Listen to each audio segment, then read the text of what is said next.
How to fix Face ID required stolen device protection on iPhone 16.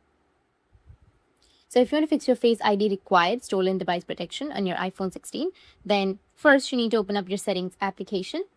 Once you're on your settings homepage, you need to scroll down a bit and then go with Face ID and password. Enter your password, then scroll down a bit and then go with stolen device protection. You need to turn off your stolen device protection at first, but for turning off, it may require Face ID. So you just need simply go with your Face ID and it will be turned off. But what if you don't have the Face ID? And it will show you this kind of interface. You just need simply tap on try Face ID again. And once you do this for 2 to 3 times, then it will automatically ask you for your phone's password, and you can enter your password and try to turn off your stolen device protection. But if that doesn't work, there's one method that can definitely sort this out. The method is to erase all content and settings of your iPhone. But this method is quite tricky. But there's no other way.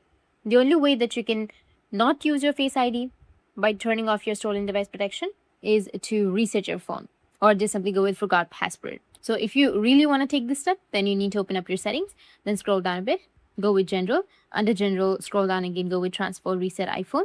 And here you'll have erase all content and settings. Tap on it and then tap on continue, which will be on the bottom. And all of your settings or all of your apps, photos, and everything will be deleted.